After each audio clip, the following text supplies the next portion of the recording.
On reprend le cours de ce journal avec, je vous le disais, dans l'actualité, ces deux journalistes français dont on est sans nouvelles en Afghanistan. Ils ont peut-être été enlevés. Il s'agit de deux confrères de France 3 qui effectuaient un reportage. Nous serons dans un instant en direct avec notre envoyé spécial. Les premiers éléments d'abord, Hakim Abdelkalek. C'est dans la province montagneuse de Kapisa que les deux journalistes de France 3 ont disparu. On est également sans nouvelles des trois Afghans, dont leur traducteur et leur chauffeur qui les accompagnaient.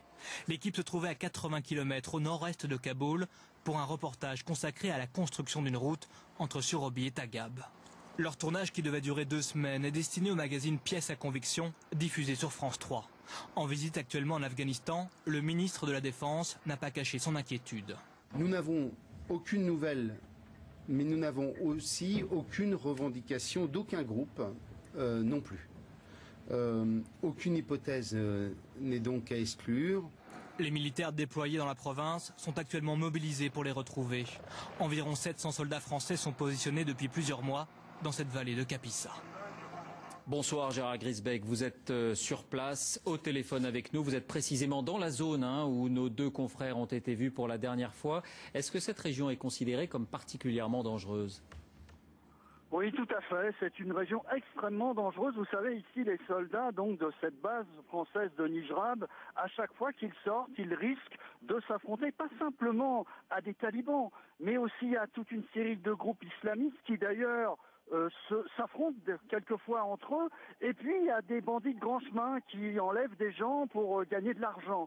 Donc évidemment c'est une région extrêmement dangereuse, et c'est dans cette région, à quelques kilomètres à peine de la base où je me trouve ce soir, que nos deux camarades ont été enlevés. Gérard, l'armée française a-t-elle mis en place un dispositif pour tenter de localiser ou de retrouver les deux journalistes ?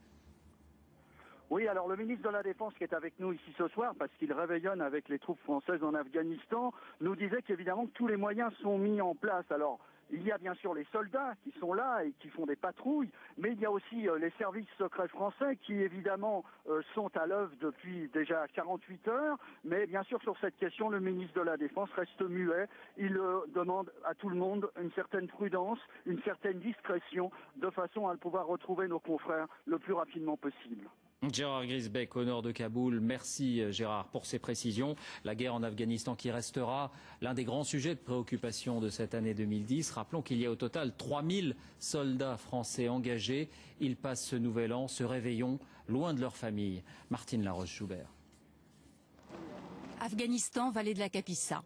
Le sergent-chef Denis Martin, en mission pour 6 mois, se presse pour un rendez-vous du bout du monde, la petite ville de Montmélian, en Savoie. Ce 31 décembre, la magie d'Internet le rapproche des siens, Virginie, sa femme et ses 2 enfants. Il est où papa là? Au travail. Tu montres sur la carte? Pas facile la connexion, hein? Non. Ça y est, tu l'as reçu là? Oui, j'ai reçu tes fleurs ce matin. Ça va? Elle veut pas essayer de me parler? Non. Non, non. Il y a un repas amélioré? Bah, barbecue. Barbecue et un petit spectacle aussi avant. Pour ces hommes du 13e bataillon de chasseurs alpins, des instants précieux d'intimité pour rassurer leur famille. C'est pas facile tous les jours, mais bon, heureusement qu'il y a Internet, déjà.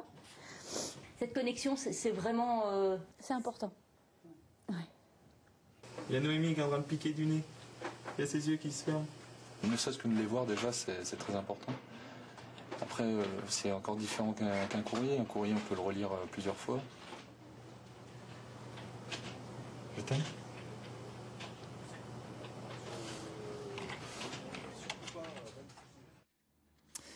Autre titre de l'actualité.